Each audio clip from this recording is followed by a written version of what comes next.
大家好，我是就算找得到男人要娶我，我也得不到一套完美嫁衣的蔡康永。大家好，我是就算被所有人骂臭奸商，也不会千杯不醉的罗振宇。大家好，我是遵守国家计划生育，不能再玉女添丁的张泉灵。大家好，我是非常高兴今天来到《奇葩说》的现场，见到了可爱的你的何炅。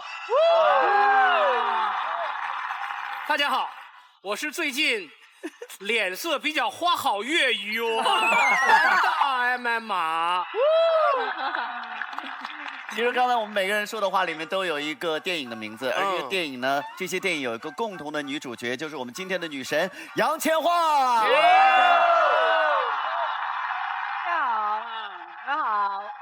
千嬅本人是《奇葩说》的忠实观众，很喜欢我们的节目。对，我觉得很好看。然后呢，千嬅前一段是这个《春娇救志明》，是这个长达8年的一个系列电影的第3部，《志明与春娇》，《春娇与志明》，然后《春娇救志明》。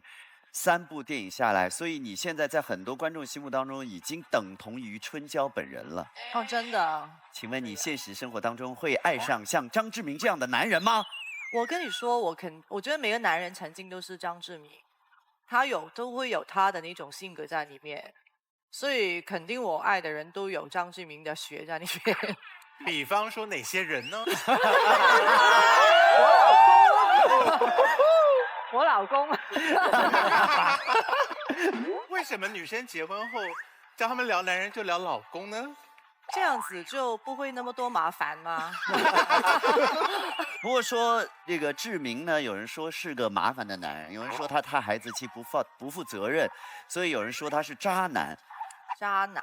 所以你刚刚说你老公也算是有张志明的一个阶段，所以他也算是曾经有过吧。曾经有过。我觉得每一个男生肯定要尝试过什么是渣男，才可以变成男人吧。他有不只有一点点嘛，对不对？要不然你不知道怎么去爱一个人。对，如果是这样一个场景，千嬅你会怎么处理？就是因为我听说杨千嬅是一个非常非常喜欢给别人惊喜的人。比如说出现这么一个情况，你在家呢，穿成了性感猫咪的打扮，肯定是鬼片来的。我穿。假如，然后想要给你老公一个惊喜，结果呢，房门一开的时候，发现你老公和他所有的朋友一起出现在门口。他们准备到家里来小小的聚会一下，因为你要惊喜就不可能跟你老公说嘛，所以也怪不得他。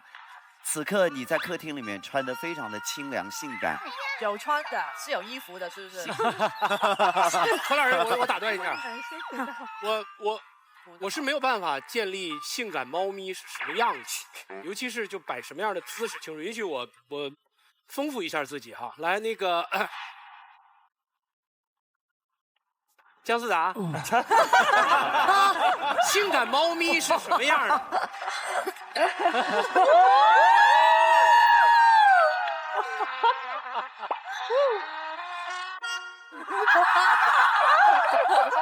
颜如晶呢？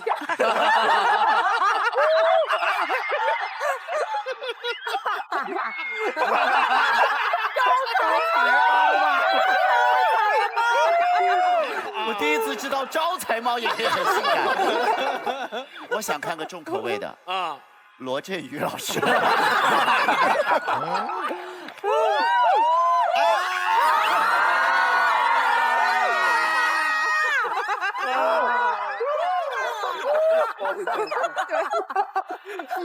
我给你，罗老师特别实在，不是这样比一下就可以，他是真的从这儿。久久挥之不去。对，久久挥之不去。你要不喊停的话，我会舔左手的。闲不闲？以后收到罗振宇寄来的卡片啊，每一封信他的邮票都是。反正就是这样一些性感猫咪的样子，可能比如说头上戴了一个毛茸茸的尾巴，然后呢，耳朵真的是被这个完全摧毁了。头上戴个毛茸茸的耳朵，然后呢，可能穿的稍微清凉一点，后面有个尾巴，就是非常可爱的样子。这时候打开门，你老公和他的一票朋友在门口。杨小姐，你要怎么办？我觉得是应该将他们所有东西连在一起做一。那很忙哎，那很忙哎，你。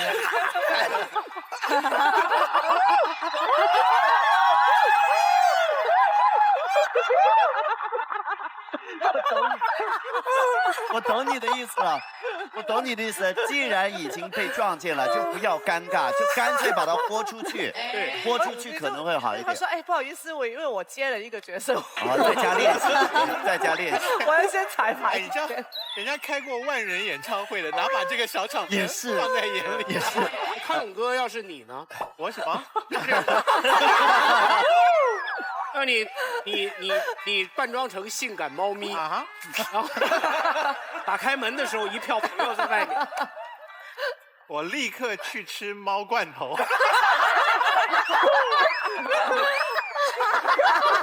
其实换一个角度来讲，打开门的那一瞬间，目睹了这一切的吃瓜群众也是很惊讶的。就如果看到，对，比如说女主人在里面做这种，对，那马老师如果换个角色，你是看到女主人在里边做这件事情，你要怎么办？你是谁？我假装不认识。这个时候不是应该掏出来搞事情吗？赶快掏出小米6手机。拍下来。哎，马老师，哎，出这新的小米6，小米6，你桌上还是那个大的那个吧？对。哎，给你摸一下我这手感。哎，这话不能摸谁的手感？小米6的手感。你的手机的手感。你们两个不要在我面前。我还活着呢。对不起啊，我不好意思，我让马老师摸之前，应该先让你摸的。我不是这个意思。真的手感非常好，真的啊！郭老师，你要不要舔一下？舔吧。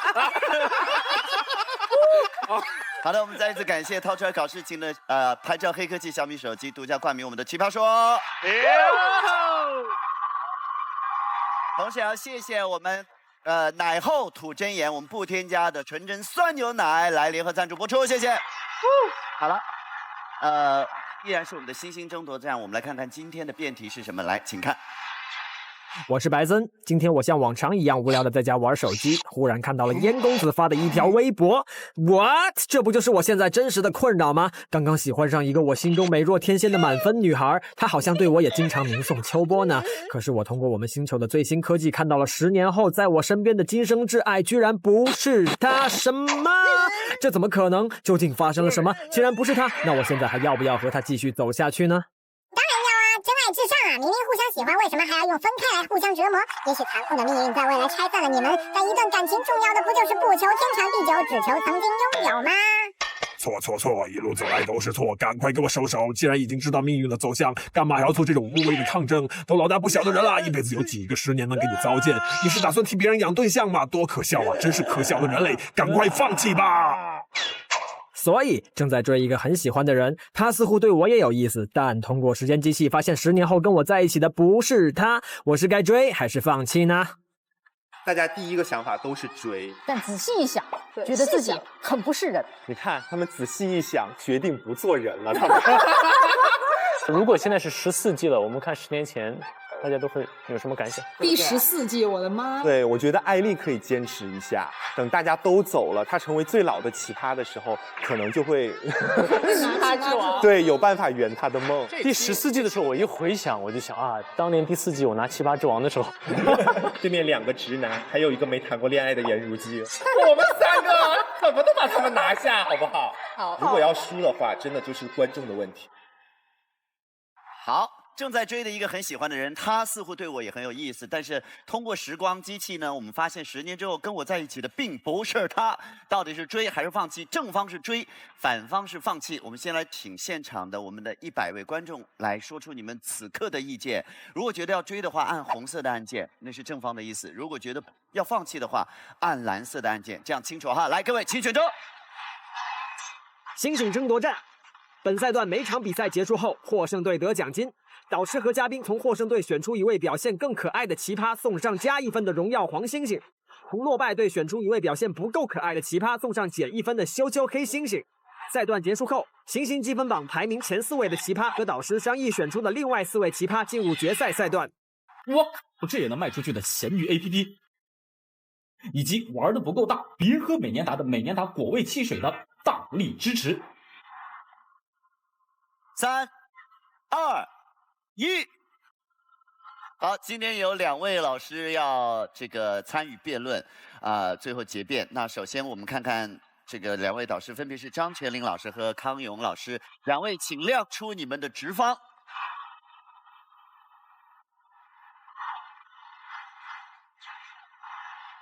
罗老师跟马老师，你们自己本身是想做到哪方去呢？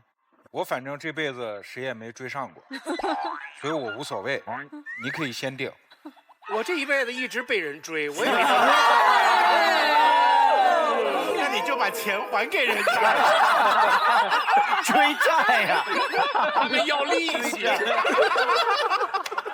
利索一点，2位啊，对，好，那个追，那我不追。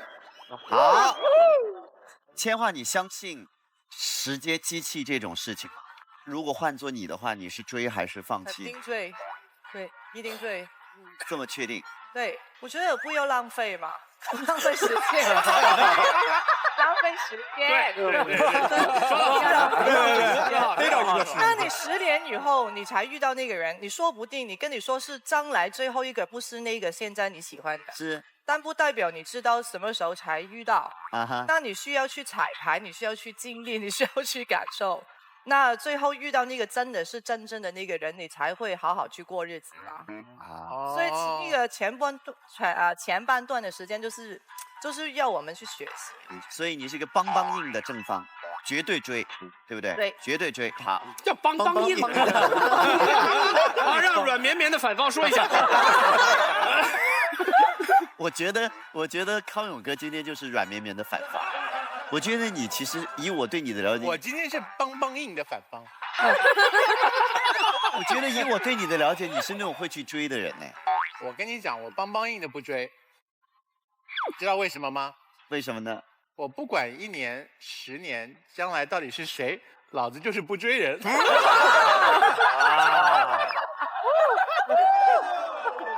邦邦硬，对，你就是得把这个迷魂阵护到他来追你，这样就行。哦，那具体怎么做呢？那就是另外一题了。我们从反方先开始，因为少数先发言啊。来，反方第一辩是来董静，加油加油！第一个发言有点紧张。我当过很长一段时间的调解记者。知道啊。好，谢谢。难免会有新的观众。很长一段时间里，我的工作的重心就是劝说别人。今天其实也是第4季《奇葩说》的最后几场了，所以我也想要尝试一下一种新的表达方式。我把自己放进了一个虚拟的场景里，在这个场景里，遇到辩题这个纠结的人是我的朋友，他现在决定追，我要劝他别追，放弃。对，所以现在场上还选择追的这69个人和对面这些人，你们就是我的朋友了。接下来我和我的朋友要聊几件事情。第一件事儿是恋爱，你跟我说恋爱很美好，享受这个过程就可以了，是吗？可是你知道吗？恋爱越美好，分手的时候就越痛。这还不是最可怕的，最可怕的是这句话反过来也成立。因为我们知道一定会分开，所以由于害怕分手时的痛，我不敢去碰触恋爱时的美好。我自己，你忘了吗？就是那个惨痛的教训。在快要离开我工作的城市的那段日子里，我也碰到了我喜欢的那个男孩。我当时和你一样，我觉得年轻人要勇敢，我觉得感情重过程不重结果，我觉得我要拥抱这份美好的经历，所以我义无反顾地和他在一起了。可是恋爱之后，我的头上永远都悬挂着一个古老的钟，他每天滴答滴答滴答地提醒我，离分手越来越近喽，马上就要走喽。恋爱期间，有一次他跟我借钱，我毫不犹豫的就借给了他，但我心里其实早就偷偷的做过权衡了。如果我们分开了，这钱他没还我，这是我愿意支付的分手成本。可是后来，他要带我回老家去见他奶奶，我就死活都不愿意去。当然了，也不是怕奶奶也跟我借钱，主要是因为我怕他奶奶是一个慈祥可爱的老人，我怕我喜欢他，我怕我很开心和他相处。到那个时候，这份回忆就会加剧我分手的痛苦。我以为我会拥抱这段经历，拥抱这份美好，后来我发现我根本就不敢，我拥抱不了。一段知道一定会分开的恋情里，充满了这样怯懦和懦弱的瞬间。你知道你们一定会分开，你怎么享受这个恋爱的过程啊？你很勇敢，你不怕痛，你觉得人生贵在尝试。这事儿也怪我，以前吧，我也是这么鼓励你的。我经常跟你说，别因为人家跟你说你不行，你就不去做，万一你行呢？别因为人家说这事儿很难成，你就不去尝试，万一成功了呢？喜欢上一个人就去追，万一他也喜欢你呢？我鼓励你去做一个勇敢和愿意尝试的人。可是，我的朋友，你听见了吗？我的每一份鼓励背后都有一个万一，这个万一是什么？就是可能性。我鼓励你的从来不是去面对那100%的失败，我鼓励你的是不要惧怕那99%的失败，而去追求那1%的可能。为了这1%的可能性，任何努力的尝试和勇敢，我都愿意支持你，全力的去做。可是今天，时间机器告诉你的就是100%的失败。这不是异地恋会分开，毕业之后会分手，我们要不要谈个恋爱的问题。因为异地恋和毕业会分手的大学生爱情，它的结果是未知的，它仍然有可能性。这是你走在大山上，前面突然出现了一个牌子，上面写着前有断崖。这是你走到一个厂区门口，大门上挂着一个牌子，写着内有恶犬。糟糕的结果是确定以及肯定的。你别跟我扯什么过程比结果重要，我们每个人扪心自问，我们在做每一件事情的时候，纵然觉得结果不重要，但是不是那个结果支撑着我们克服了困难，收获了整个过程？最后，咱们来谈一谈我提供给你的这个选项：放弃。其实呢，大家都是被虚荣心裹挟的人，放弃说出来就不好听，显得我特怂。我也这么觉得。可是我们要不要被这种所谓的坚持的美好裹挟，而为了坚持去坚持呢？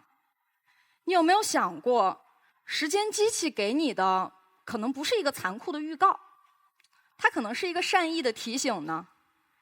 你和那个人，你们不用走到彼此折磨到伤痕累累，意识到无法坚持的那一天再放弃。你提前预知了结果，可以绕开这段弯路，换一条路去走。我的朋友，你知道吗？在错误的道路上，放弃才是前进。放弃比坚持更需要勇气，也更酷。我知道。面对这个选择，我和你一样，第一反应都是追。为什么？因为求之而不得，太苦了。可是，眼睁睁看着你和他携手一步一步走进悲剧的结果，更苦。我的朋友，我置身事外，尚存一丝理智，所以我必须劝你，在你的第一反应之后，冷静下来，想一想。放弃他吧，谢谢大家。棒，厉害！我好佩服我们的观众，在鼓掌同时还有空去。好，现在拉回来一些，我们来飞飞大王来。目前还都在我的射程之内啊。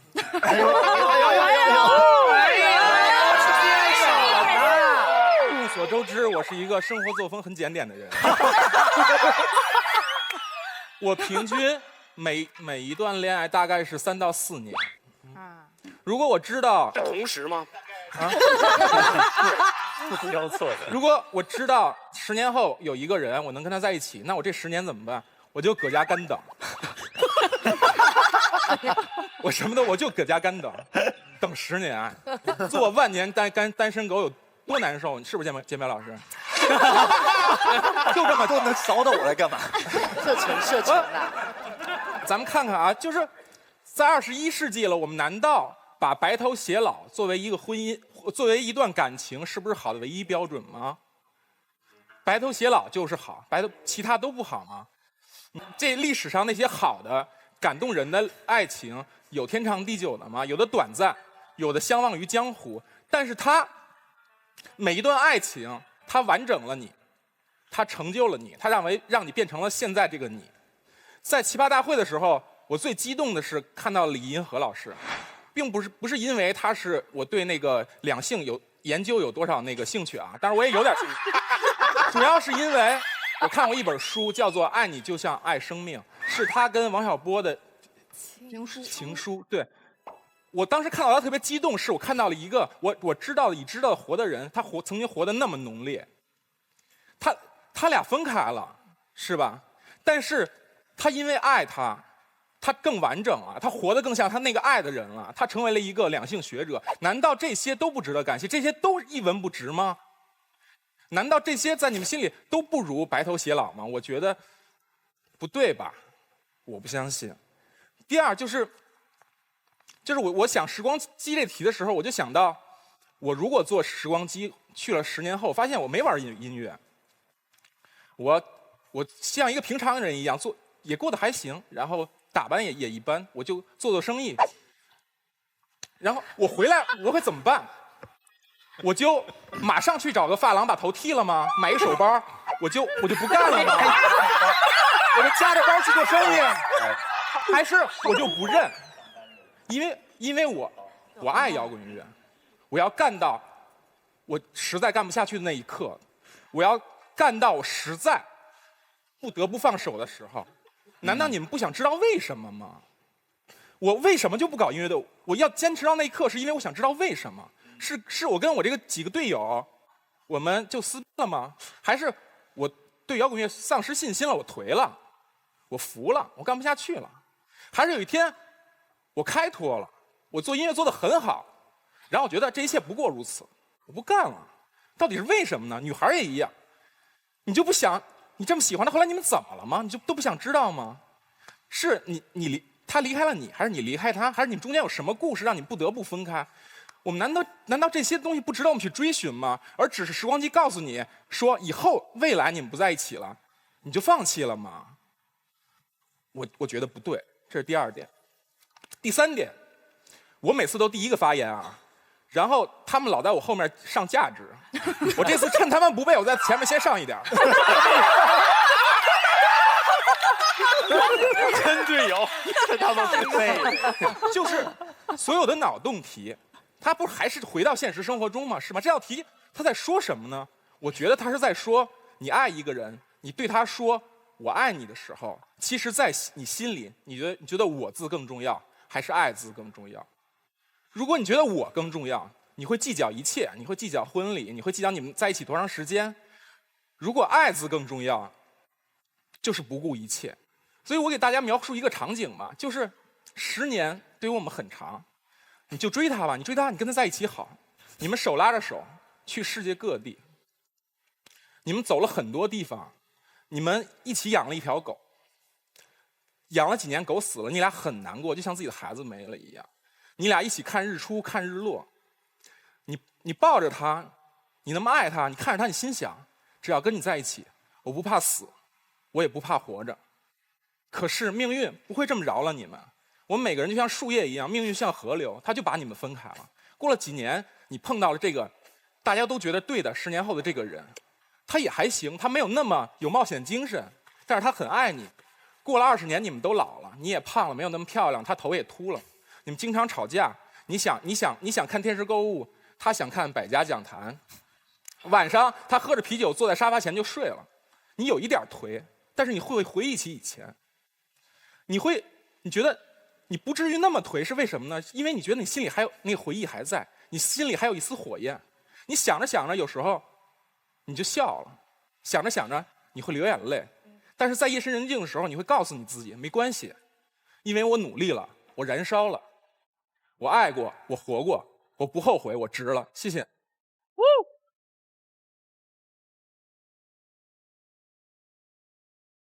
价值都拔那么高了，后面的人怎么办呢？对，都在射程之内，没关系。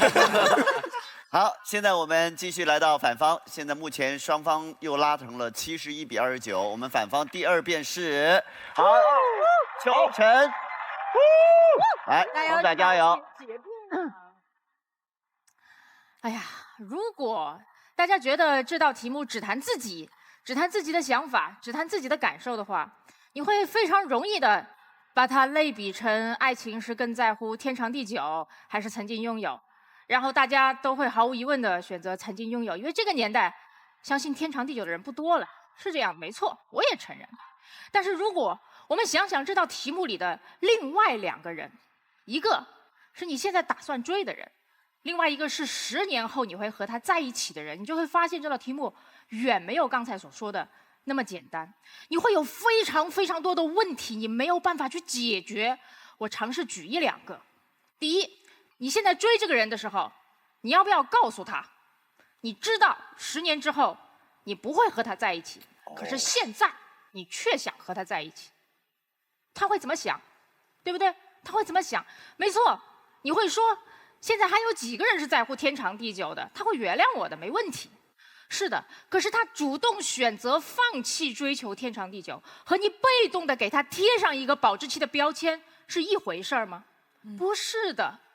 更何况有很多小年轻都知道，我们2个现在在一起，无论有多少的甜言蜜语，我们以后未必会在一起。可是谁会在这个过程中希望去听到对方说，我以后一定不会和你在一起？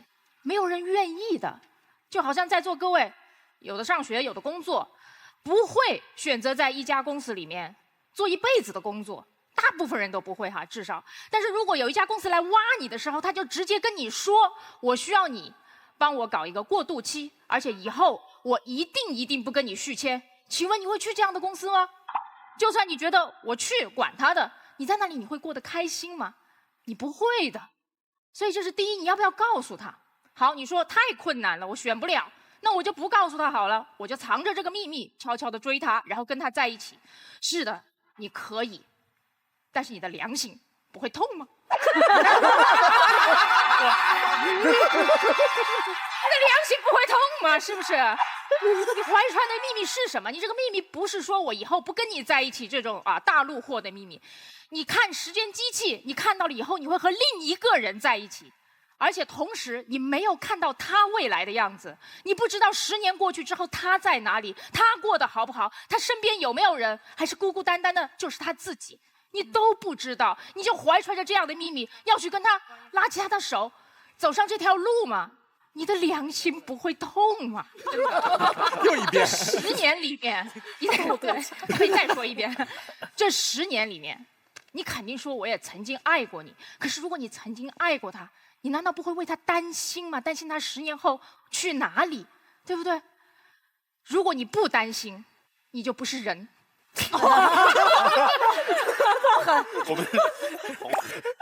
如果你担心，你过的就不是人过的日子。是哦。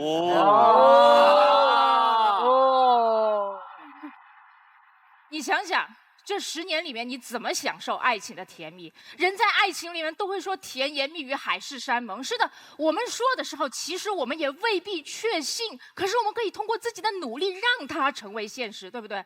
可是你说的时候呢，你是100%确定的不会成为现实，所以你是在骗人，你知道吗？而且在这10年里面，万一你们2地分居呢？他要你去他所在的城市陪他，你愿意放下一切吗？他说他要放下这一切，去你所在的城市陪你，你有忍心让他来吗？更微妙的是，如果在这10年里面，你发现有一个比你更爱他的人，对他更好的人出现，你怎么办？你当时就撒手吗？还是像一般的情侣一样，说我吃醋，我吵架，我跟你重归于好？你吃醋的时候不会问自己，我有资格吃醋吗？你跟他重归于好的时候，你会不会问自己，我清楚我的命运，可是我会不会耽误你的幸福？哦，更加难堪的是，在这10年的过程里，你要不要保持忠诚？你要不要关上你自己的那个雷达？如果你发现一个还不错的人出现在你的面前，你会不会忍不住去想，未来那个人是不是你？你要放肆吗？你还是要克制自己？如果你克制，你会不会错过真正的命中注定的那个人？而如果你放肆的话，你会不会担心，难道我就这样成了命运的奴隶？你一定会过得不像人过的日子啊，各位。当然，你也可以说，人贵在经历啊，这么痛苦的人生怎么样都是过，所以我还是选择我要去经历，没有问题。那你可以再问自己一个问题：10年之后，你跟下一个人在一起的时候，你要不要告诉他10年前这发生的这一切？你要不要告诉他，是的，我10年前就知道我会和你在一起，但是这10年我没有来找你，而且我还去追了别人。光听着就觉得很渣，对不对？听着就觉得很渣，对不对？当然你可能会说，没有啦，现在的伴侣啊，他不会介意你以前有几段情史的。是的，他不会介意。有一个非常重要的前提，就是你们都不知道命运的安排，对不对？你们都不知道命运的安排，所以你才可以坦诚地跟你的现任去袒露你过去的一切，去畅想你们的未来，是因为你知道过去已经没有办法改变了，而未来你们不能真正的预知，是因为你们都是在时间的洪流里面随波逐流的2个无辜又无知的人，你们被时间裹挟，你们被命运驱赶，然后你们在无知之幕之前相聚，拉起手去面对那个未知的未来。这是一般的人为什么会珍惜他们的相遇。可是你呢？你知道洪流会流向哪个方向？你知道下一个码头已经有人在等你。这个时候，不论你身边是谁，你都不再是那个可以跟他共同抗击命运的旅伴，你都成了命运的帮凶而已。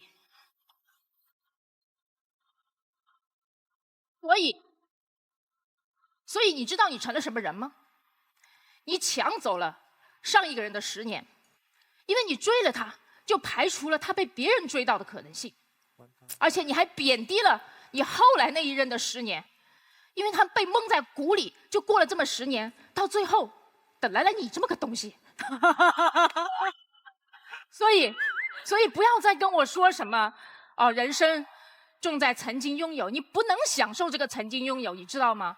因为你一旦知道了命运的答案，你就等于说是被诅咒了，因为你已经被命运剧透了1年，你再也无法享受哪怕1分1秒人生的剧情。谢谢各位。哇，说得好好啊！我们的女神今天在刚才秋晨发言过程当中特别苦恼地看着我，我感觉到了你的动摇，你没有那么邦硬了。没有啊，因为我有一些不同意嘛。我同意他说，可能有些时候爱情是比较自私一点的，因为是感性出发，真正的爱情是没有理性的，所以我就觉得你的确喜欢他，他喜欢你，就是真正的爱情，所以我没有想太多。然后呢，我觉得呢 ，OK， 10年以后你真正的他出现了，那代表跟那个人可以永恒吗？他不会吵架吗？我跟他相处的时候，我遇到一些吵架的时候，难免会想起来就说，其实是不是应该10年前那个比较好一点呢？你都会回想很多，因为根本我觉得爱情就是没有理性在里面的。因为我的自古代到现在，你说很多那些爱情故事很轰烈的，都是结果是一个悲剧。所以，但是悲剧怎么走过来，怎么可以了解爱情？我觉得都是一种没有遗憾的经历。我在年轻的时候，我可以遇到一些遗憾，可能到最后我遇到那个对的人的时候，才可以真正的幸福。所以我是这样子理解的。议长大人，这个女神给了我们这么多的线索，不聊一下不会太失礼吗？我已经克制不住了，来吧，开始。刚才在过程当中讲到了那么多珍贵的记忆，对吧？他说，我应该没有听错吧？蒋大人，他说，结婚之后难免也会想起10年前那个男人的好，对吧？这样，千华小姐，你听过《10年》那首歌吗？当然听过。你喜欢吗？那个喜欢，那首好听。唱歌的人呢？陈奕迅，我好朋友嘛，是不是？当然，就是我朋友，当然是支持他啦。是吗？为什么变成我孤军突进？完蛋！我的侧翼哪儿去了？马东想聊马东想聊谁？我们要不要帮他一下？马东想聊陈奕迅啊。怎么样，侧翼硬不硬？硬邦邦的侧翼，一点技巧都没有。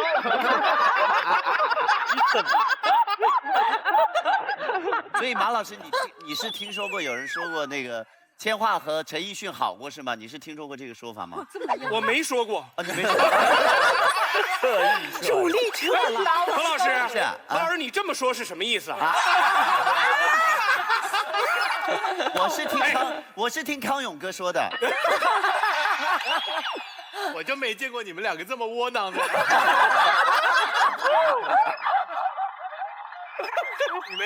你们要问呢就问，不问呢就不问，2个人互相推卸责任是什么意思啊？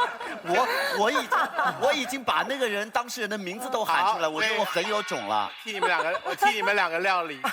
杨千华小姐，那个是技术吗？现在没有技术，现在就直接来了。所以你跟陈奕迅在一起多久呢？作为朋友啊，到出道到现在了。作为情侣。没有过，因为我就很麻烦，一回答就，所以不如不回答比较安全一点。不回答难免引人想象。就是想象的空间就是多宝贵，你知道吗？一直觉得你不要这样，你直接这样讲不好，这样就是搞事情。你不要直接，你直接问我有网友意淫说，你的背包那首歌是陈奕迅唱给杨千嬅。真的假的？真的假的？康永哥，你演的好好啊！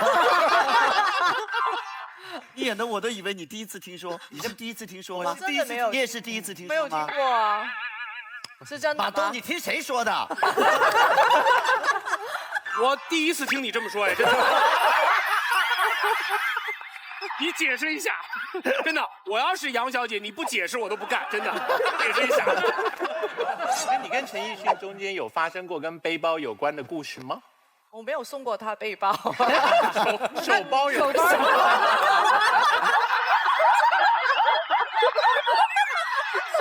他应该很多 sponsor 了吧？不用买的，我觉得千嬅，你可以用刚才我教你的新的这个词来说，你们这样说，这个量身不会痛吗？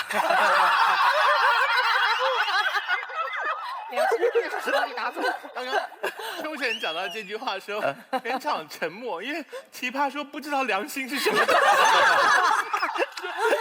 好，我们拉回辩论。我们刚才就是聊了一下背包的事，不是，聊了一些辩论的事情，好不好？那现在正方的2辩是我们艾丽，欢迎艾丽。说实话，我一开始看到这个题目啊，并不觉得它是一个特别感伤的爱情题。也就是虽然说你们俩彼此喜欢，10年以后你坐了时光机去看不在一起，那也不代表你们分手了，对吧？也可能是他死了，对不对？好乐观，完全可以啊，完全也可能是我。哎，你这样说，你的良心不会痛吗？不痛，我们想到所有可能性嘛，对吧？所有可能都存在，有可能他真的是你人生最后一个伴侣，你难道还不追吗？当然了，假设啊，真的是你们在10年之内分手了，这一件事情难道不值得做吗？我自己觉得，任何有意义的事情，做过总比错过好。不管结局如何，做过总比错过好。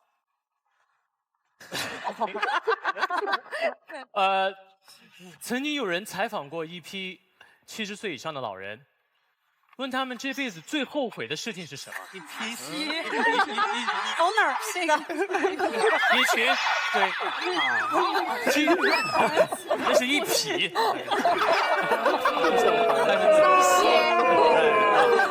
一些，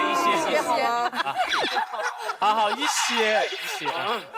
一些老人问了他们这辈子最后悔的事情是什么，几乎没有一个人后悔这辈子曾经做了什么，但几乎所有人都会后悔这辈子有机会但是却没有尝试的事情。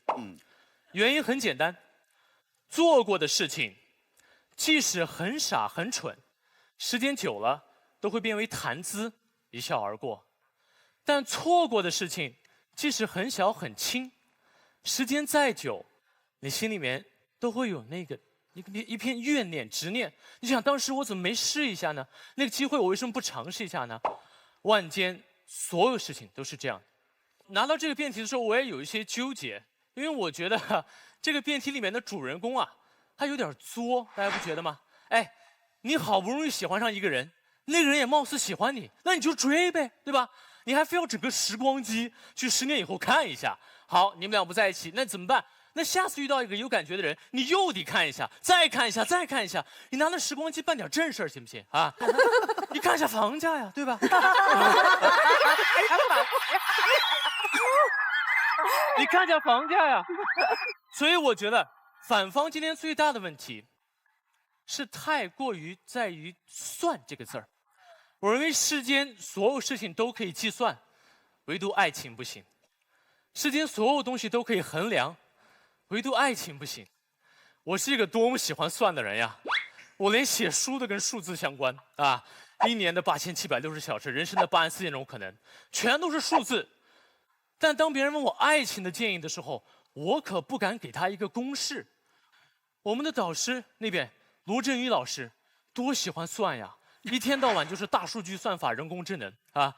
但一说到感情，他说他老婆捡来的。你老婆才是捡来的。你自己说的，你自己说的，要承认。就是，所以，我特别反感在爱情里面去算，我也特别讨厌有人在网上甚至给爱情设置什么MV 值、PU 值哈，我觉得这都是 SB 值哈，没有任何意义。但说实话，这道辩题让我最难受的一点啊，就是我觉得我们这方有点渣，王八蛋。原因很简单，刚才秋晨讲了，在这个爱情里面有一个信息不对称。我认为这个问题可以解决，很简单。如果我是那个要追求他的人，我会对他说：“亲爱的陌生人，你好，现在有一份真挚的感情摆在我面前，我要珍惜，我不要等到错过以后才后悔莫及。人生最大的痛苦莫过于此。如今老天已经给了我这个机会，让我站在你面前，我要对你说4个字：我喜欢你。如果非要给这份恋情一个期限，我可以肯定的告诉你，10年。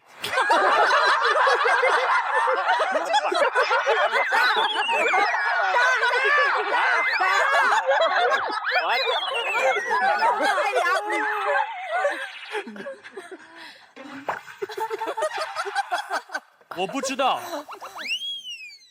知道，10年又一天的那个早上，我为什么没有跟你在一起？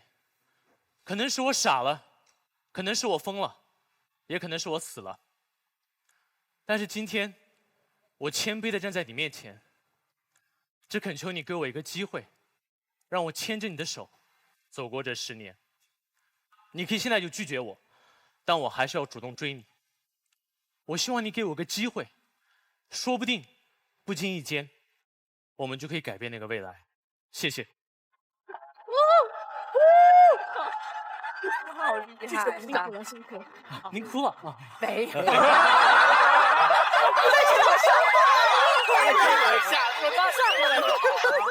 笑哭了，那也行。没有，艾丽啊，其实本来事情是往好的方面发展的。刚才千华小声的跟我说，哇，他真的很厉害，他这一招真的很厉害，他好会追女生哦，这招真的很棒。结果你哭了吗？这个流眼泪，我千华小。艾丽，我跟你讲啊，何炅刚刚哭了。你讲一批老人的时候。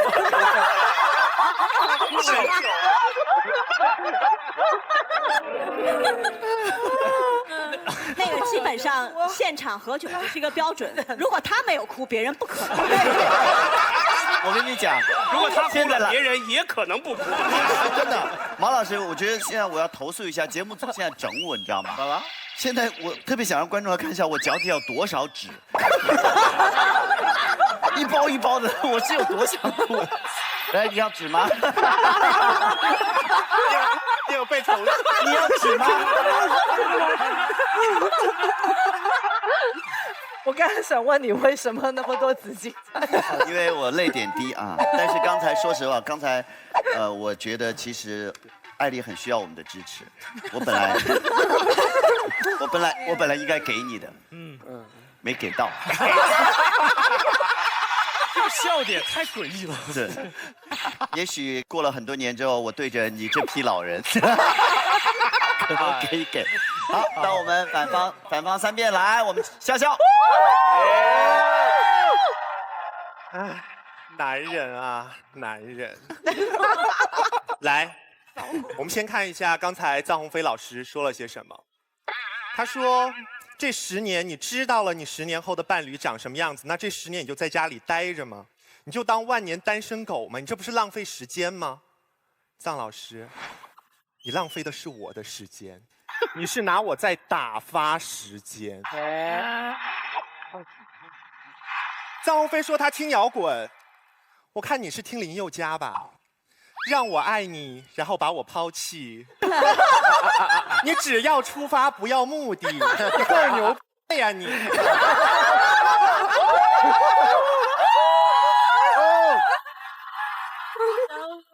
然后臧鸿飞最后特别牛的上一个价值，我爱你，你选我还是爱？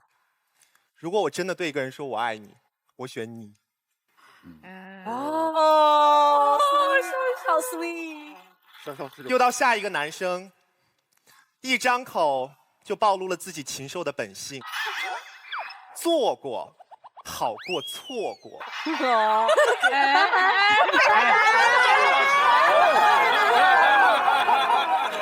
然后你们听听艾丽说什么？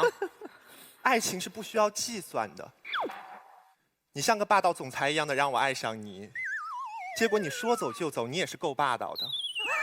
爱情为什么没有计算？是因为你一直都知道我不是陪你走下去的那个人。不然你应该会细心的算好我们在一起的每一步，不是吗？所以艾丽，你刚才灌那么多鸡汤，最后给我来一句我们一起努力，说不好我们可以改变未来。你没有看过《择天记》吗？没有。你不知道逆天改命，天打雷劈。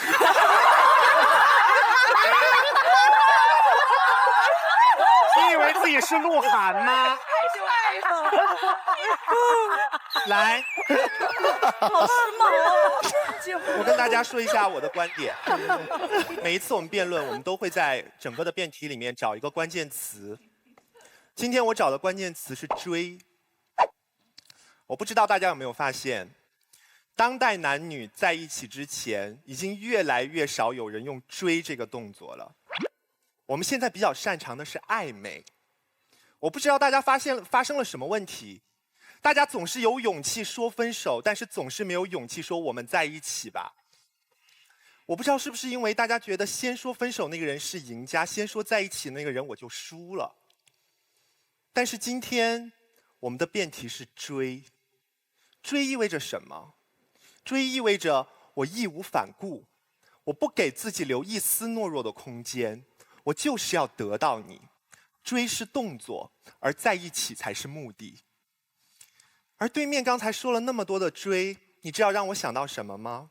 他们的追是我追你，如果我追到你，我就跟你。嘿嘿嘿，整个在约炮。所以大家知道，当我做追这个动作的时候，我对这个人可不仅仅是一点点心动，我是真的喜欢他。那面对一个喜欢的人，你能对他做什么呢？你可以让他快乐，你可以让他幸福，但我怎么想我都想不到你会给他一段有期限的恋爱。我想这不是喜欢人一个最重要的标准吧。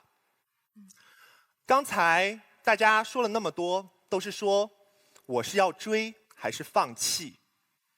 那我试着扮演另外一个角色，我试着去想象一下我自己是那个被追的人，因为我在这方面比较有经验。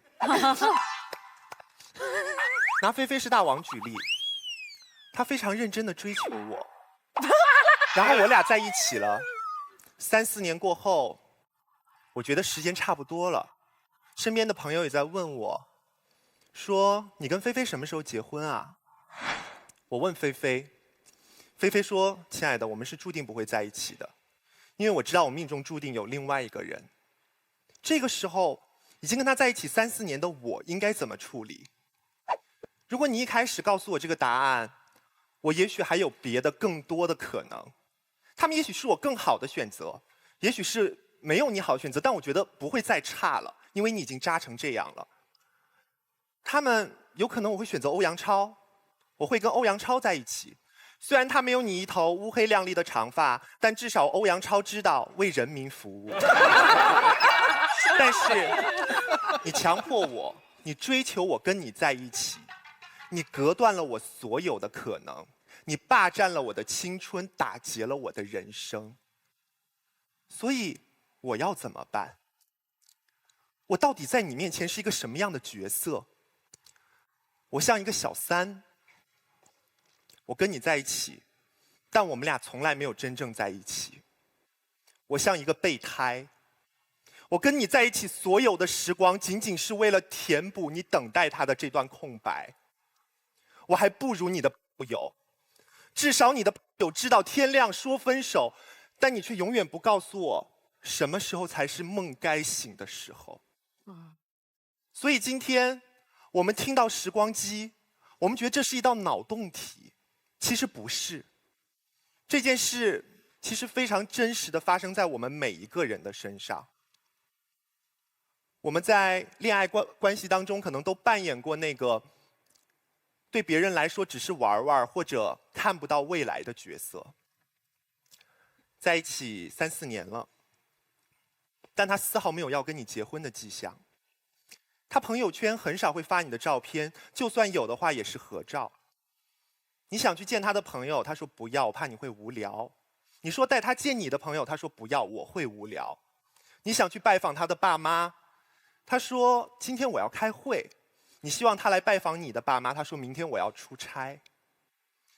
所以当发生这种事情的时候，我们一直会问自己，我们俩之间到底出现了什么问题？到最后我们必须承认那个最残忍，我们也不得不接受的事实，就是他没有那么喜欢我。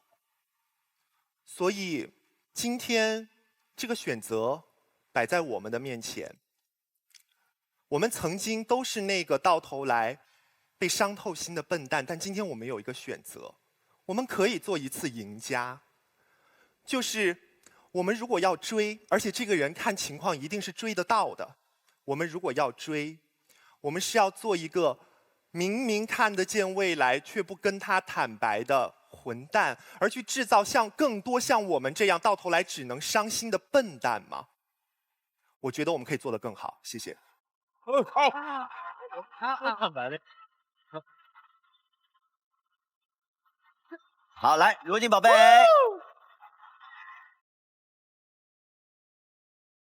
我刚才非常的用心在听潇潇说的话，但没听明白。我是真的没听明白他最后说了什么东西。他感觉就用了很多花花草草的语言堆砌了一下，然后跟我说他为什么要放弃呢？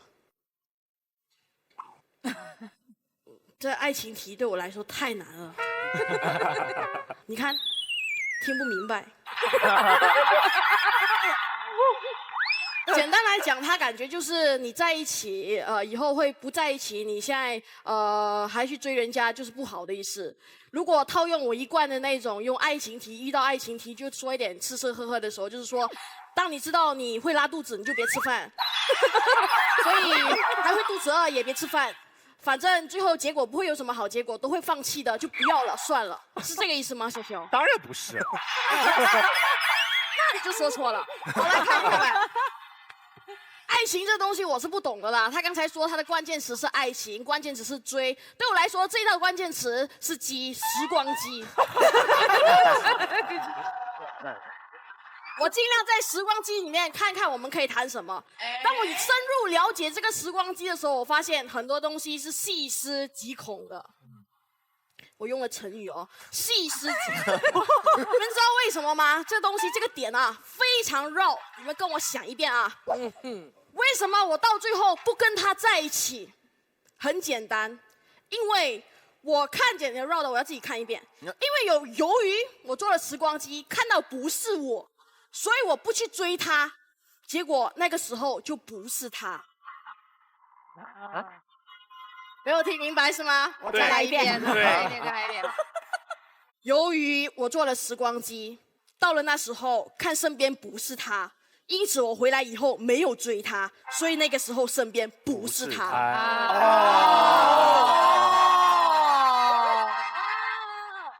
这就是时光机给你下的陷阱。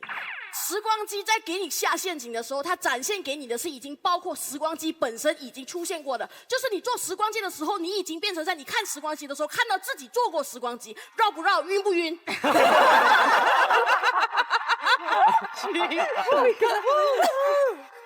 这么晕的时光机，你还信他？你蠢不蠢？就这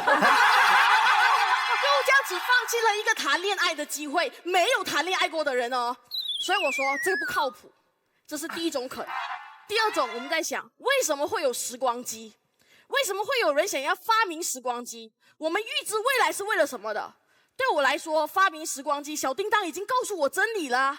发明时光机就是为了改变未来的。大雄的子孙把时光机送给他，是为了让他避免这个悲惨的人生。但是对方呢，很听话，没有看过这么听话的人。时光机跟你说不要追他，他就不追；时光机说你喜欢的是张三，他就去喜欢张三。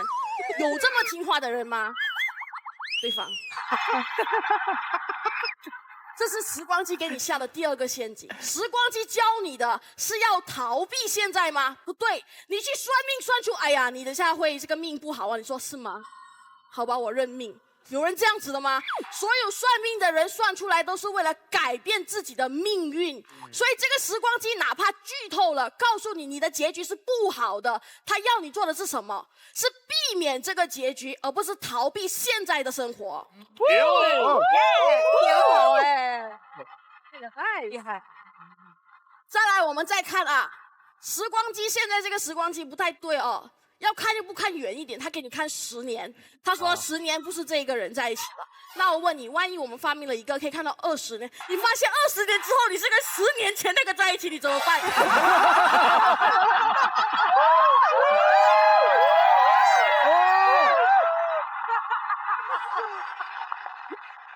你那时候就说完蛋了，晕不晕？我不知道那个时光机是不是真的是对的，我也不知道这个时光机有没有玩我，但我知道其实我们每一个人都已经知道我们人生的大结局了，我们不需要时光机，没有时光机出现过，这东西真是脑洞来的。但是你不知道你人生的大结局吗？建彪，你人生的大结局，我算一下，50年会死。他50年后一定会死。马老师，长生不老30。下点，说一点这一批老人不能活得再长一点吗？说一点吗？30的时候都快100了，还不算老。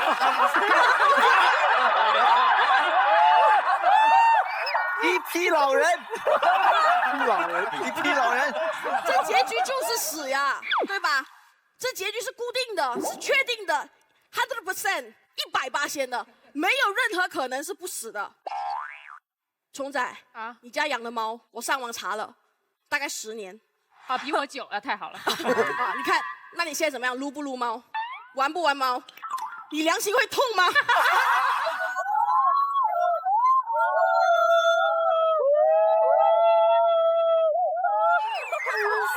耽误了他投胎，下一只猫等着来呢。所以，当我发明了一个更强的时光机，告诉大家50年后都有我们注定的那个结局的时候，我们是怎么样的？没有怎么样啊，没有像对方讲的这么悲惨，也没有像你们讲的那种会很痛。我们该吃饭吃饭，该干嘛干嘛，该看剧看剧，该上奇葩说上奇葩说，该说话说话。我们人本来就已经是知道大结局的人，但是我们一样走了过来，为什么？我也不知道，反正就是这样。我们有这个能力，忘记那些注定的大结局，做我们该做的事情。这个题目，它只是让我们把时间缩小了，看成了10年后的东西，让我们误以为我们没有能力去忘记那些可能会有的不好的结局，但实际上我们是有的。那这道题的意义在哪里呢？马老师。人生100年，哎，什么意思？这句话是？意义大概就是说，当我们知道每一个人都有一个注定大结局的时候，我们要做的不是像对方一样去放弃我们的机会，而是珍惜每一个机会。当我们知道我们以后没有得吃饭了，我们不是现在不就不吃，是珍惜每一顿饭。当我知道以后可能没有这个人了，而不是放弃这个人，而是去珍惜每一个人。珍惜这个字啊，真的很珍惜这个字真的很普通，但是我们常常忘记。所以我们今天用这个机会再告诉你一次，要珍惜每一次机会，珍惜每一个人，因为有一个人生注定的大结局告诉我们，我们会有一个完结的时候。谢谢。厉害厉害。好了，那现在轮到我们2排的朋友，来，罗老师，你至少就老婆是捡来这件事儿解释一下吧。我说说，我曾经看过一个关于性欲的定义。你每天看的好像都是这个。就是追求，很严肃的。性欲的定义是这样，就追求双方皮肤表面积最大的接触。表面积，皮肤表面积最大的面积的接触。其实从性欲或者是爱情本质都一样，就是要深度结合。有人解释爱情是这样，就恨不得要死在对方身上。当然，你也可以解释的特别文艺，把你打碎，把我打碎，重新和在一起结合。这是爱情的最根本的定义。所以，从如今刚才讲的那个，真有那个时光机，我们人之所以知道要珍惜每一个眼前人，每一个时光，是我们知道有那个结局，一定会死，所以我们才会珍惜。所以我们不会浪费时间，我们一定要做有意义的事儿，我们一定要对自己的人生有所交代。所以这正是我们劝说他放弃的理由。我们这方3个人，我特别乐意给他们做个注脚。他们害怕的并不是结果本身，而是预知了那个结果，倒转回今天，在我们的心态上种下的这个因。此刻我已经不是那个纯然爱着对方的那个人，此刻我已经变成一个3心2意，心怀鬼胎，我已经无法纯然的投入这段感情，无法让我和对方纯然的结合。所以，我就简短表达这个观点：我方畏惧的是这个起心动念，而不是那个结果。你们射偏了。好，来，微微射一发。那我就站起来。其实笑什么笑？那个，其实我个人觉得罗老师说那个，我们在爱情中啊，就是你这个起心动念会有2种不同的结果。第一种人是刚才秋晨说的，良心不会痛吗？那些人，他们就是什么呢？他们就是在每一段感情中都潇潇洒洒，他每一段都 enjoy 这个过程，不在乎这个结果。这种可能你们眼中的人渣，他们的良心真的不会痛，所以他们看了时光机之后，还是快快乐乐的想：天哪，我这辈子至少有2个女朋友了。所以这种人他是良心不会痛的。好，第二种是什么人？第二种是良心会痛的人，也就是罗老师说的沾染了因果的人。他们回到这里，他会不停地想：天哪，那对我现在爱的这个人好不好？对我未来要爱的那个人好不好？这种人是爱别人超过自己的。可是你知道这种人会怎么做吗？你就想想，如果我爱一个人超过了我自己，我怎么会舍得跟他分手啊？我怎么会舍得跟他分手啊？我就是一条赖皮狗，他踢也踢不走啊。可是我还是看到了10年后我们不在一起，我会想什么？我会想，第一，有可能是你不爱我了；第二，有可能是你死了。艾丽说的时候，大家都觉得是个玩笑，但是你想啊，你愿意发誓用一辈子去爱的人，你甚至考虑我要不要耽误他10年的人，我伤了他我良心会痛的人，你怎么忍心离开他？你不会离开他的，所以就是他离开你，而他离开你，要么就是不爱你了，要么然就是他死了嘛。那我们先说死了这种情况，如果是10年后因为他死了我才跟别人在一起，那这是我们在一起最后的10年了，这相当于你的爱人得了绝症。还有10年的时光，你愿意陪他走过最后的时光吗？你那么爱他，你会说不愿意吗？你会愿意的。第二种情况，他没有死，他只是跟我相处着，他都不爱我了，那时候我当然会伤心欲绝，可是我快乐过，我这生快乐过，你给我多大的痛苦，那意味着当时你给我多大的欢乐呀。所以我爱上你这件事我一点儿都不后悔，你伤了我这件事请你也不要内疚啊。你看我看到10年之后还会有人爱我的，所以你不要害怕伤害我，你给我一次你伤害我的机会，这才是爱情啊。爱情是什么？我觉得现在大家爱情都太随便了，缺乏那种古典主义的浪漫。爱情就是明明深潭里有鳄鱼，也有人警示过我了，但是我非要趟过去。明明院子里有恶犬，已经警示过我了，我偏要冲进去，因为我的公主在塔上，因为我的王子在水底。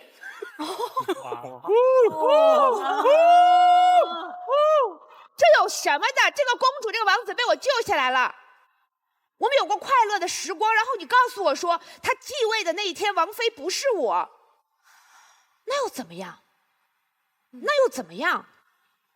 他属于过我。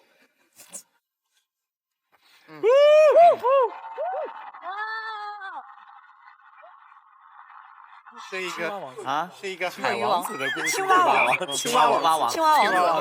王子的故事。好，我们对今天思达妆面这么精致，不说点什么，我们不会放过他的。来，思达，简单说2句。刚才如晶拉了那么多票，他的那个点很感染我，就是因为我们都知道大结局。然后我顺着他那点想，我有一点想不通。如晶告诉我们的是，因为有一个大结局叫做我们都会狗带，所以我们要珍惜每一个人。我觉得不是，恰恰是因为我们最后都会狗带，所以我们真的没有时间珍惜每一个人，我们没有空珍惜每个人，我们只能找到珍惜的那个人。今天时光机特别好，你是全世界最幸运的人，因为别人都不知道自己该珍惜的那个人是谁，你知道，不是他，是另外一个。这个时候你要找他。如今告诉我们说，今天我们要珍惜每一个人。可是我觉得，如果我追下去的话，反而不珍惜，因为到最后，如果我们这个恋爱注定崩盘，一定会有人来扮演坏人的角色，不是他就是我。我今天珍惜每一个人的生命，恰恰是因为我不想让我的生命当中出现多一个坏人，哪怕我自己是。差不多这样。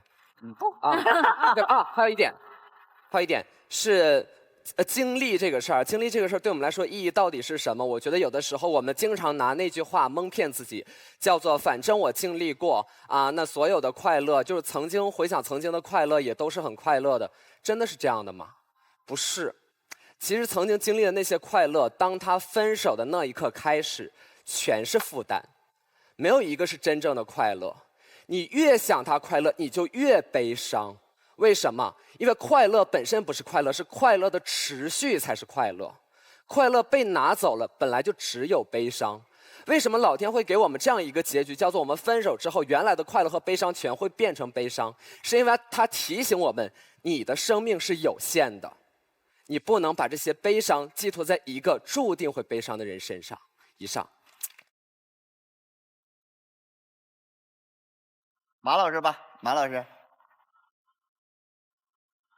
这道题是有一个人叫燕公子啊，他微博上发了一个，然后我们看到，然后我们就拿到题目组来讨论，然后大家就觉得好像有的可聊。结果刚才在后台的时候，康永哥和张老师就一直说这有什么可聊的啊，我们就备受打击。但是经过大家的交流之后，我觉得还是有的可聊。貌似我们集中在了一个点上，就是说有效率的人生，因为我们知道结果了，所以不要那样。所以有效率的人生值得过，或者另外一个观点会说有效率的人生不值得过。但是我们会有一个共同点，就是未经思考的人生不值得过。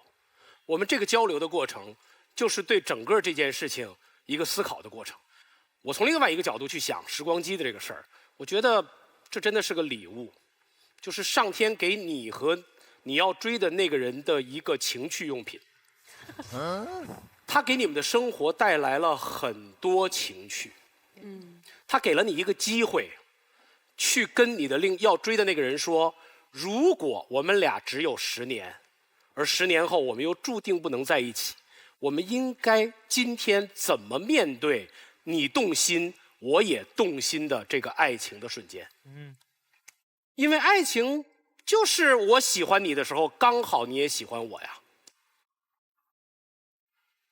每一对情侣其实都值得拥有这样一个时光机。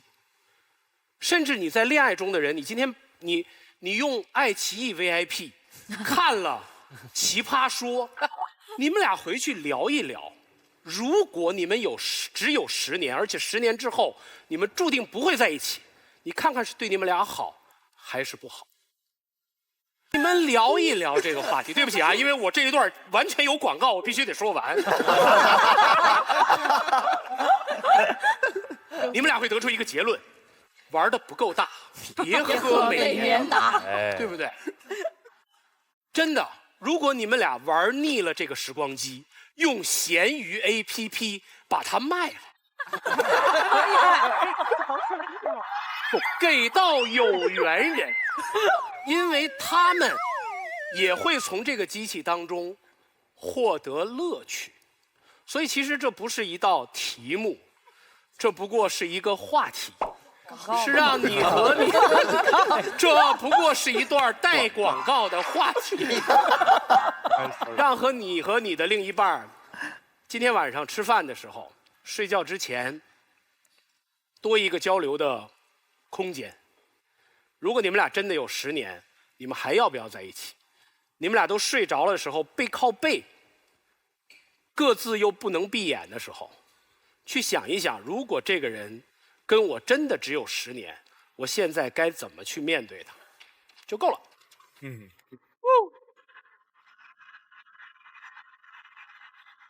小王好像都应该说下期再见了。好，我们导师来结辩。先是正方的全玲老师。终于在第2排站起来以后，干干净净的都被说完了。陈林老师，刚才那边还有6个举牌的，我假装没看到。其实我是一个科幻小说爱好者，所以我看到这道题的时候呢，我默默在纸上写下了时光机使用指南。时光机是有用的规则的，比如说通电，未必用电哦。哦。使用时光机回到过去，不要轻易跟自己接触，这是时光机使用的第一原则。举个例子，假如我能做一个时光机，穿到昨天，拿一把枪把我自己杀了，理论上就没有今天的我了，因为我在昨天死了。但如果这件事情成立的话，昨天的凶手是谁呢？你们发现逻辑漏洞了吗？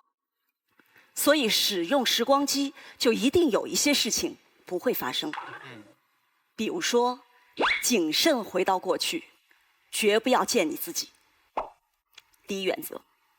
第二原则跟第一原则一样重要，就是刚才如今说的那条。如果你看见了未来，你回到现在去改变你现在的选择，那么你看见的未来无效，因为被你现在的选择改掉了。这是时光机使用的第二法则。第三法则，只要时光机成立，虫洞就成立。如果虫洞成立，平行世界就成立。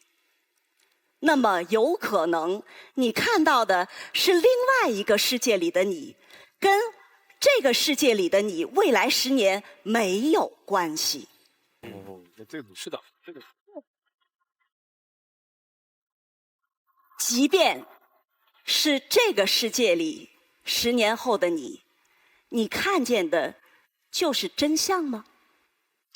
万一那会儿其实你只是办了个假离婚，为了买学区房呢？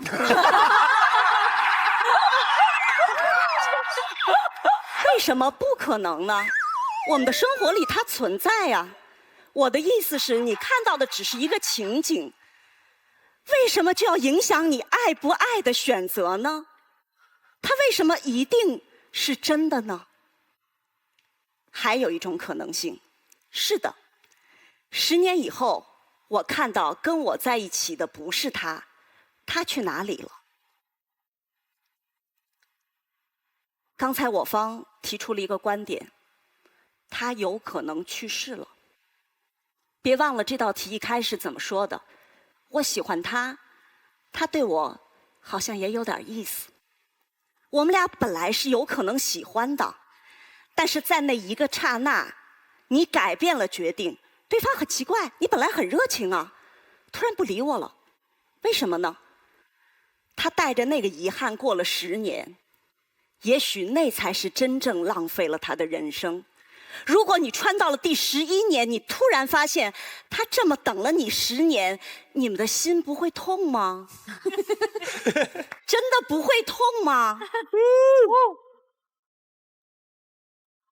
恋爱是2个人的事情，如果你改变了你的态度，为什么对方不会感应到呢？好，我们听起来在完整的说科幻逻辑，所有的科幻逻辑都来自真实生活，它在真实生活里全都是有映射的。我们再来看它的真实映射是什么？真实世界里的时光机在恋爱上，通常是那个所谓知道人情世故的过来人。有一个人会对你说，不要理那个人，这小子不会成的，相信我，你跟他不会幸福的。这个就是时光机。祝英台就听了，然后就变2只蝴蝶了。这是那个时光机告诉你10年以后你跟他不会幸福的，不该是那个人。你真的要被这样的时光机左右吗？所以我们说的所有的科幻回到今天，它都是有映射的。我们真正要警惕的是这样的一种情况。刚才潇潇说的特别好，你不该浪费我的时间。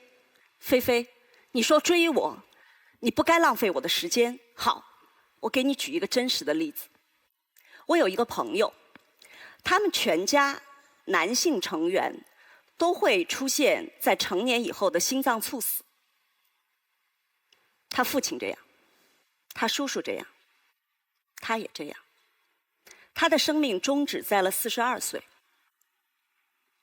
他提前不知道吗？他知道。那不是如今说的那个我们所有人都预料的人都得死的大结局。他真的是那个穿过10年之后，知道自己也许会跟叔叔一样，会跟父亲一样的人。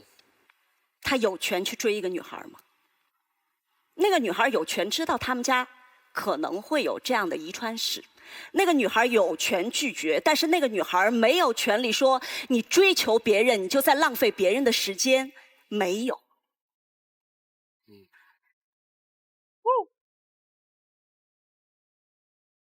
另外一个是我自己的故事。我先生比我大18岁，所以我们之间有一个不用时光机也能穿出来的30年的约定，就是30年之后，我恐怕是孤独终老的。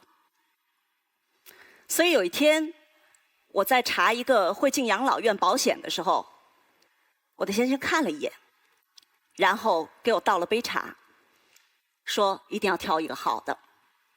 如果我穿过30年以后看，我可能在养老院，我可能身边有个别人，但是又怎么样呢？我觉得我爱他，他也有权利追我。如果他为了这个说我比你大18岁，我知道未来，我就放过你吧，我不会放过他。好感动。什么情？啊，这回是真哭。艾丽，这叫真哭了。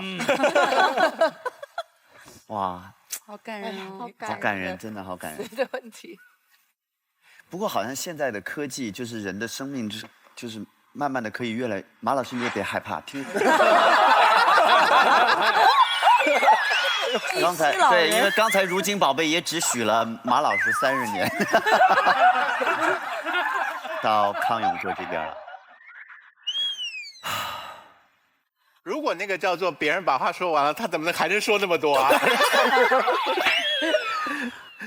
我认为，我们今天面对这个题目是一个晚年离婚的题目，就是我们认得好多老太太，到了60几岁的时候，忽然说：“我受够了，我想离婚。”你怎么了？她终于挨过了把家庭照顾好，把孩子拉拔大，她忍这个错的先生，忍了几10年。当时的社会风气也不允许老太太毅然决然的就说离婚，她有社会的压力。所以他忍到60、70岁，终于没有家庭责任在身上了。他说我要离婚，他的老伴一头雾水，就是你怎么不早离呢？你怎么拖到60几岁才要说要离婚？他说我结婚3年就发现错了，可是我已经结了，我就挨下来，然后我现在可以不要再忍了，我就离。你要是问我可不可以早一点离？我如果可以的话，我能够多早离，我就多早离。啊，这是这个老太太的心声。为什么提到老太太离婚？就是因为《奇葩说》是一个年轻人看的节目，所以我们很容易忽略。我们老以为恋爱这件事情是全世界只有年轻人在做的事情，我们老是忘记了任何年龄的人，他们都感觉寂寞，都需要感情来肯定自己存在的意义。所以，如果你把它落实到不是科幻小说，而是一个老太太在回顾自己的人生的过程的处境的话，我觉得你比较能够认同这个题目在讲什么。就是我们的题目说的是我很喜欢他，而他似乎也有那么点意思。这事情没有到铁达尼号，就是没有到海誓山盟、生离死别，这事情远不到所谓的悬崖勒马，没到悬崖，这事情刚萌芽而已。所以刚萌芽，你们就造这个孽，就是这到底是什么意思啊？就你们抱的是什么心，就要死命站着这个茅坑，然后不拉屎，一站就站10年。我在想，对方辩友所说的立场让我听起来很困惑，就是你们对于恋爱抱持的是能够谈多短就谈多短的恋爱吗？有人这么追别人说，我好想跟你在一起哦，然后我们下个月就别在一起了。没有，就是我好希望跟你在一起嘛。所以这是前提，就是我们要在一起，然后如果不能在一起，我们就不要浪费彼此的时间，因为如今宝贝所说的很重要，就是人生最后无非一死而已。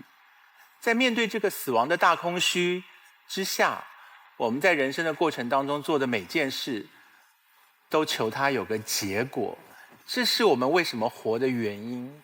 我们做的每件事情，什么稳定交往、结婚生子、白头偕老，就是为了对抗这个大空虚而来的人性本能，就是我们要事情有结果。所以你不可以再拿这个人生的大空虚来跟我们讲说，所以一切都算了吧，反正吃完就拉了，何必吃呢？就不是这件事情啊。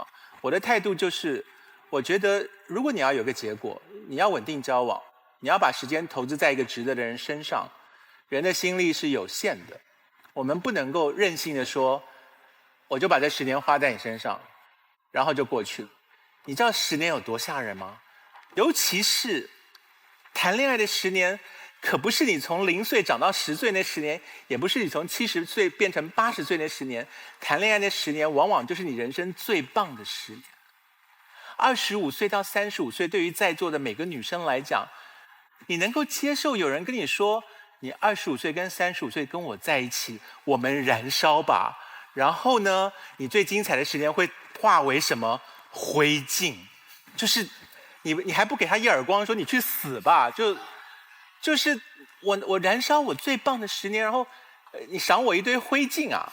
就这是什么意思？就我又不是浴火凤凰能够重生，所以这10年不是开玩笑的10年，这10年是几乎我们最后到了老年，已经无法再拥有力量的人生的时候，我们赖以为生的那回忆的来源。王尔德说，回忆很可怕，快乐的回忆使人痛苦，不快乐的回忆使人更痛苦。我有的朋友是在台北市到一个景点哭1次的，他的回忆太美好了，每个景点他们都去过，最后去每个景点他都想到那个痛苦的没谈成的恋爱。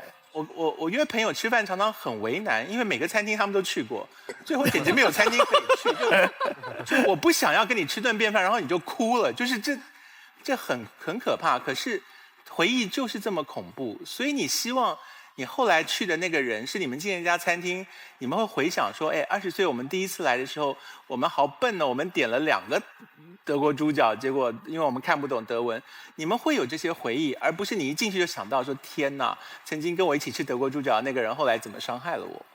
所以我觉得10年很珍贵。如果今天不是讲10年，我们讲的是1个月，我觉得也就算了，没有关系。可是10年很珍贵，所以我们应该好好的在乎这10年。然后我刚刚讲的老年离婚的意思就是，你要想到他回想起他的人生，跟一个错的人度过有多痛，他追不回来了。而我觉得我们今天这个辩题讲的就是，你喜欢他，他也对你似乎有点意思，后来却没有在一起。我的答案是什么？我的答案是，这是一个错的人。就相爱容易相处难嘛，相爱何等容易啊！就是你喜欢我，我喜欢你。马东刚刚讲的，你喜欢我，我喜欢你，这就叫做爱情个屁！就是你喜欢我，我喜欢你，然后我们得相处得下去，这才叫爱情。所以，你喜欢我，我喜欢你，这还不容易吗？我上街喜欢的人可多了，喜欢我的人也多了，我整天谈恋爱啊，所以为什么我们那么认真的在考虑相处的冷酷、考验？因为它好困难嘛。能够相爱很容易，可是无法相处，就叫做错的人。错的是人，错的是时间，错的是地点，都会错。所以这个时光机告诉我们，就是这是一段错的姻缘，而你们硬要把它抹白，成为一个浪漫的爱情，然后浪费了我的精华的10年，害我最后回忆起来处处都是泪，这我觉得很残忍。所以我的立场，我觉得时光机提醒了我们珍惜人生，因为有限，所以要珍惜有限的岁月。10年，这10年是累积我们人生最棒的回忆，是我们老年的时候要靠着它度过人生最后阶段的回忆的来源。所以，请不要浪费时光机的善意，而任性的把这10年燃烧为灰烬。谢谢。厉害。全林老师还有最后1分钟。我想指出康永哥刚才非常动情的演说当中的几个我不太同意的地方。第一件事情，时间的长度对我们来说影响的确很大。就像菲菲告诉我们说，他几乎每一段恋情差不多3到4年，我们都觉得他是一个负责任的男人。但是假定菲菲告诉我们说，他的每段恋情都是24小时，我们会觉得他的确是摇滚歌手。我的意思是，数量就是会造成本质的差别的。第二件事情，我同意思达说的，我们人生苦短，我们要去找那个对的人，而不是珍惜每一个人。但问题，什么人是对的人？是一台我刚才反复阐明，有可能告诉你的是错的时光机说的话，能帮助你找到对的人，还是 follow your heart？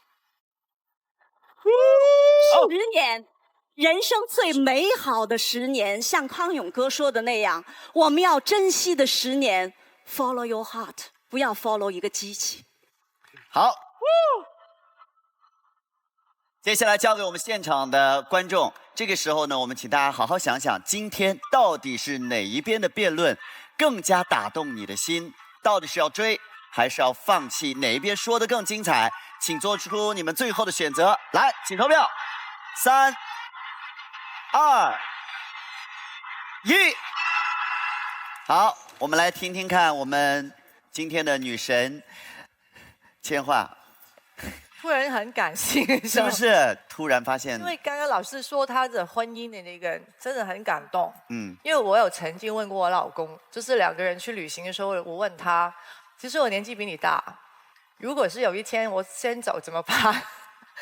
他说：“哎，死了，我不能说一些。”然后他说：“纸，有很多纸呢。”所以我很感动，然后他说：“说不定是我先走了，这样子。”所以我觉得，就算是你遇到一个对的人，你代表可以一辈子嘛。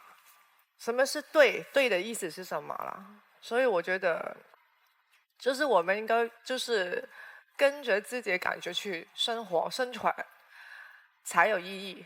不是那个机器去主导我们的命运，就算最后结果不对啦，都是我们自己去负责，也没有遗憾。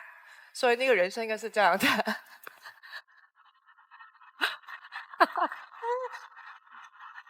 水瓶座好麻烦，跟你说。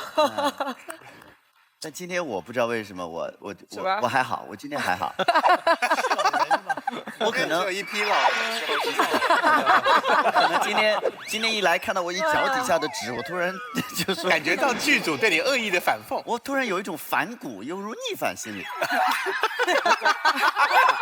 好有志气啊！我特别有志气。其实我听到现在我发现的一个用意是完全跟大家讲的不太一样的，因为也不是我其实有一段时间大家很喜欢说一句话，就是很文艺的一句话，说生命就应该浪费在美好的事物上。我那时候就不太懂，说既然是美好，为什么叫浪费呢？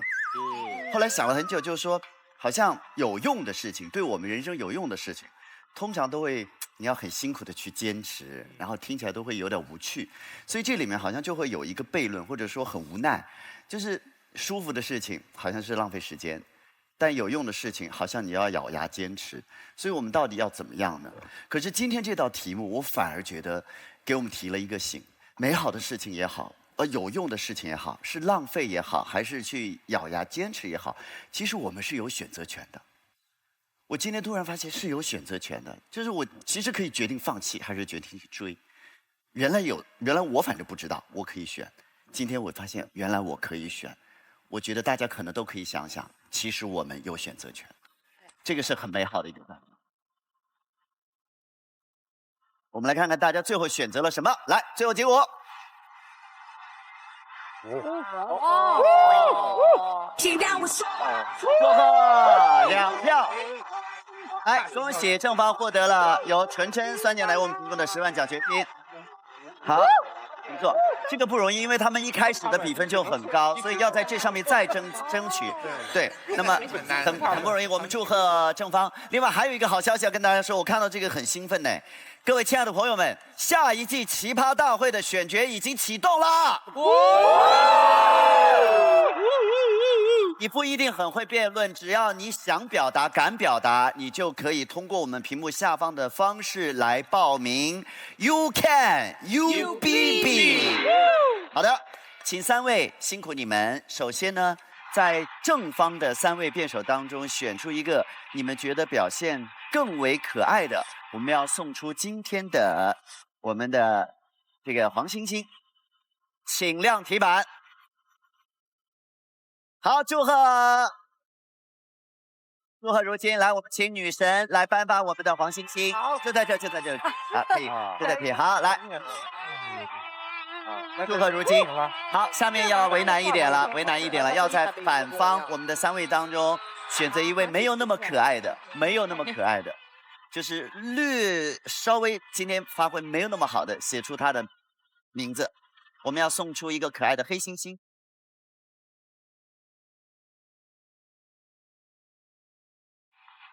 使用手机百度搜索奇葩说，说出你的辩论观点，加入奇葩说吧，说出你的辛辣观点。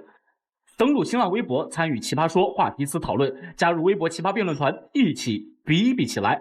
泡圈泡剧泡爱豆尽在爱奇艺泡泡社区，快来关注奇葩说的爱奇艺泡泡圈子吧。来微博故事看奇葩们的日常吧。